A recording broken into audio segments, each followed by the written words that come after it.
मेरा प्रश्न ये है कि जैसे आजकल सेहत की समस्या बहुत है लोगों को, बड़े क्या बच्चों को भी है।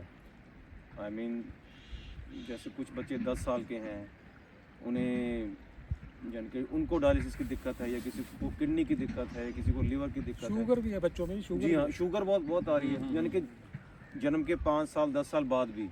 जी। ठीक है, बड़ों को भी है 35-40।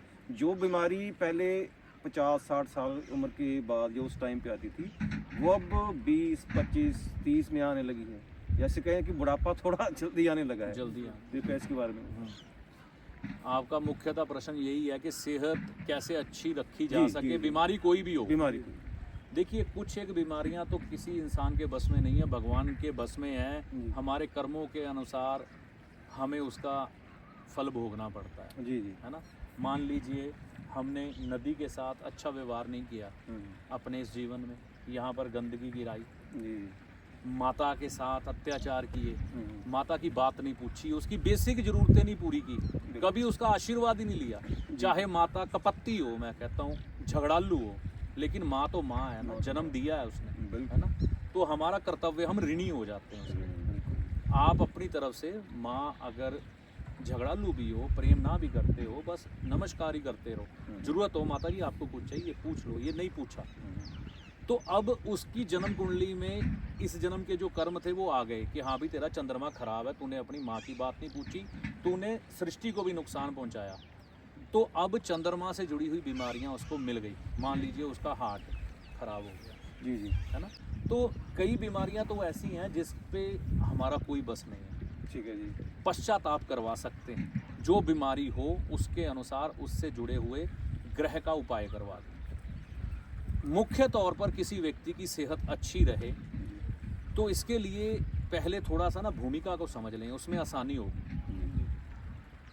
सूर्य जब सुबह उदय होता है, आप हालांकि थोड़ा बहुत ज्योतिष समझते हैं, आप भी समझते हैं, तो वो किस राशि में होता है काल पुरुष के अनुसार?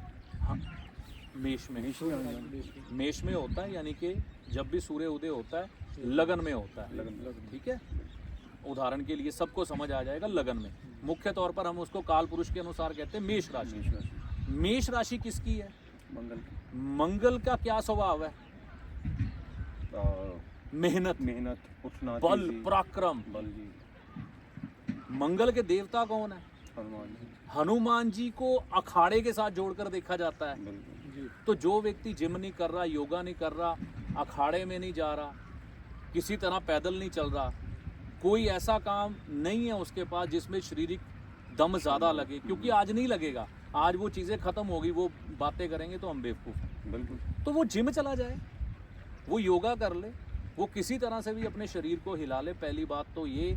अब बात ये आती है, कई लोग कहते हैं हम सुबह नहीं जा सकते। हाँ जी, हाँ जी। अब जो शाम का समय है ना, वो तो सूर्य नीच का है। नीच का है, बिल्कुल। और सूर्य को हम स्वास्थ्य के साथ जोड़कर देखते हैं, और सूर्य मंगल की राशि में उच्च होते हैं, ना कि तुला राशि में उच्च होते हैं। वहाँ पर तो नीच हो जाते हैं। शाम को हमारी बैटरी डाउन होती है, जठर अग्नि बुझ जाती है। वैद्य भी कहते हैं शाम को खाना मत खाओ, क्योंकि आपकी जठर अग्नि अब खत्म है। तो सबसे पहले सुबह उठ के जो भी वर्जिश करता है, प्राणायाम करता है, जिम जाता है, उसकी सेहत दूसरों के अनुपात, अगर उसको पिछले जन्म की सज़ा ना मिली हो ना, तो खराब नहीं होती। ठीक है, पहली बात।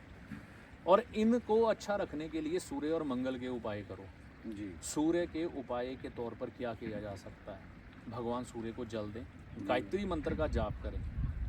ठीक है जी, ये बढ़िया रहेगा।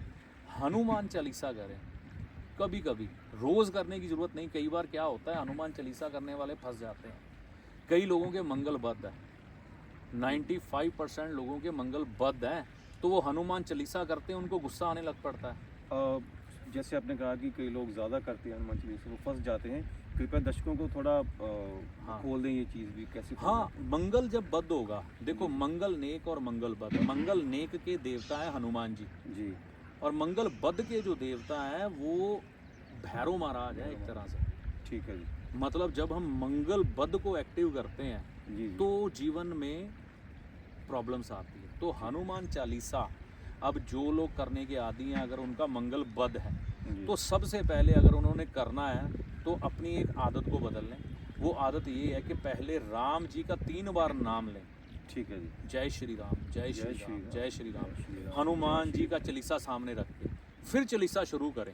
ठीक है। या फिर हनुमान चालीसा आमतौर पर हम या तो घर में करते हैं या मंदिर में हनुमान जी के आगे बैठ के करते हैं।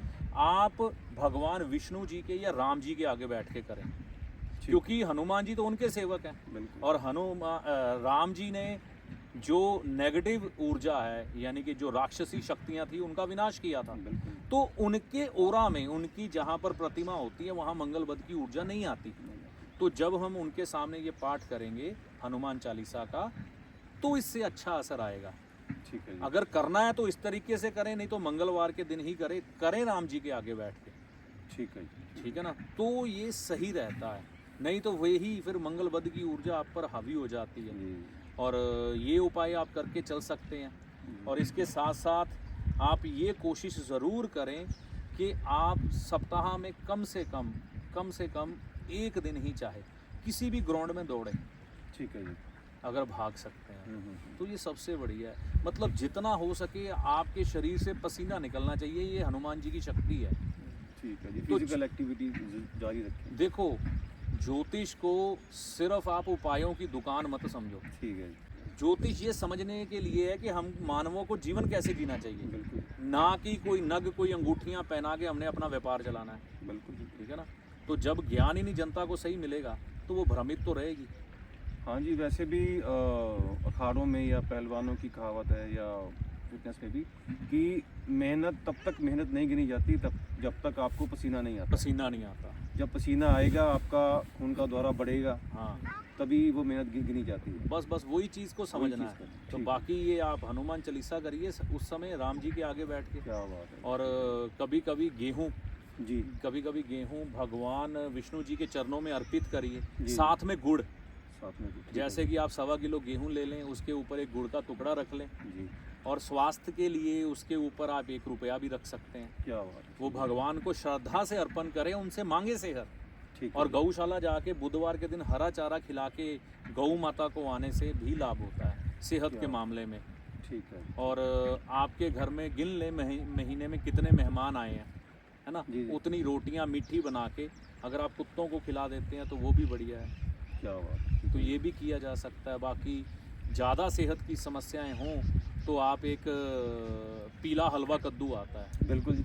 वो आप हाथ लगा के भगवान के मंदिर में अर्पित करना शुरू कर दें गुरुवार के गुरुवार, उससे भी सेहत की समस्याओं में राहत मिलती है। ठीक है। जी। ज्योतिषी आपका सलाहकार है जो आपको भले और बुरे समय का ज्ञान देता है, ना कि कोई चमत्कारी बाबा जो छड़ी घुमाकर आपको माला माल कर देगा, धनवान बना देगा, या कोई जादूगर जो छलावे में डालकर भ्रम की स्थिति पैदा कर कर आपके भाग्य को बदल देगा। तो ज्योतिषी को हमेशा सलाहकार के रूप में देखें, ना कि चमत्कारी बाबा या जादूगर के रूप में। ऐसा नहीं होता।